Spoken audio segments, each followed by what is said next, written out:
جنت خدا کا فضل ہے، اور اللہ فرماتے ہیں میرا فضل میں جسے چاہتا ہوں عطا کرتا ہوں۔ یہ سنن ترمذی کی حدیث، اور اس کے راوی حضرت عبداللہ ابن عمر رضی اللہ تعالیٰ عنہ، نبی پاک علیہ السلام نے فرمایا جو مسلمان جمعے کے دن یا جمعے کی رات کو فوت ہو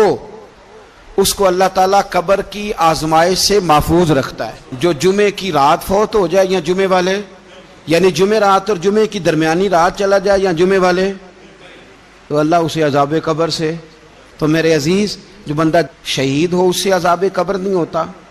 جو آدمی جمعے کے دن یا جمعے کی رات چلا جائے اسے بھی عذاب قبر نہیں ہوتا۔ اور میرے رسول کریم صلی اللہ تعالیٰ علیہ وسلم نے فرمایا جو بندہ ایک دن اور ایک رات، یہ حدیث صحیح مسلم میں، سنن ترمذی میں، مصنف عبد الرزاق میں موجود ہے، ایک دن اور ایک رات اللہ کی رضا کے لیے اسلامی سرحد پہ پہرا دے۔ میں اور آپ سوئے ہوئے ہیں، لیکن وہ لوگ جو فوجی بارڈروں پہ کھڑے ہیں، دیکھو مدینے والے محبوب کس کس پہ کرم فرماتے ہیں۔ ساری عمر نہیں، 24-25 سال کی سروس نہیں، فرمایا ایک دن اور ایک رات اللہ کی رضا کے لیے جو اسلامی سرحد پر پہرا دے، مسلمانوں کو کافروں سے بچائے، رب اسے عذاب قبر نہیں دے گا، اسے اللہ تعالیٰ اپنے فضل سے معاف فرما دے گا۔ ایک رات اور ایک، تو آپ کیا سمجھتے ہیں کہ ان فوجیوں کی کوئی چھوٹی شان ہے؟ ان کا کوئی چھوٹا مرتبہ ہے؟ ایک دن اور ایک رات اگر یہ پہرا دیں تو اللہ انہیں اتنا انعام عطا کرتا ہے۔ اسی طرح سن لو، یہ ذرا غور سے سننا، ابن ماجہ کی حدیث، اور اس کے علاوہ مسند ابو یعلا میں موجود حدیث کے راوی حضرت ابو ہریرہ رضی اللہ تعالی عنہ، حضور صلی اللہ تعالی علیہ وسلم نے فرمایا جو شخص بیماری سے فوت ہوا، قربان جاؤں میرے محبوب نے بیماری کا نام ہی نہیں لیا، فرمایا کوئی بھی بیماری ہو، فرمایا جو آدمی بیماری سے فوت ہوا اللہ اسے شہادت کی موت عطا فرمائے گا، اور وہ عذاب قبر سے اور قبر کے امتحان سے بھی محفوظ رہے گا، اور حضور فرماتے ہیں اس کو صبح اور شام جنت کے باغوں میں سے رزق دیا جائے گا۔ جو کسی بھی بیماری سے مرا، یہ لوگ بیماری سے مر رہے ہیں تو لوگوں نے اچھوت سمجھ رہے ہیں، اچھوت، یہ اچھوت نہیں ہے،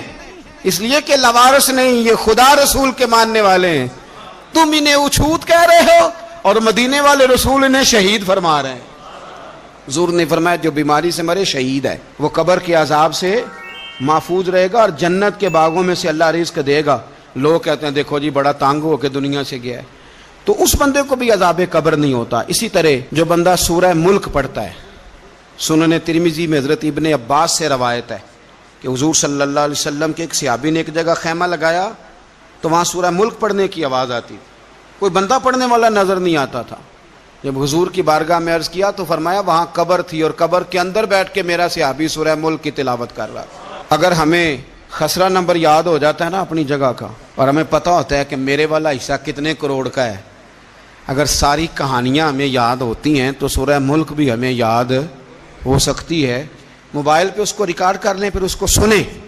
کبھی بھی سورہ ملک میں۔ اور ہمارے سلسلہ عالیہ میں تو سورہ ملک وظیفہ ہے، ہمارے الوظیفۃ الکریمہ میں اعلیٰ حضرت نے لکھا ہے کہ رات کو سورہ ملک اور سورہ یاسین کے بغیر سونا نہیں۔ سورہ ملک اتنی شاندار صورت ہے کہ نبی پاک صلی اللہ علیہ وسلم نے فرمایا یہ قیامت کے دن اللہ کی بارگاہ میں ناز سے جھگڑا کرے گی اور کہے گی اے اللہ یہاں تو میرے پڑھنے والے کو جنت عطا فرما یا مجھے قرآن پاک سے علیحدہ کر دے، تو رب کریم پھر اپنے فضل سے پڑھنے والے کو جنت عطا کرے گی۔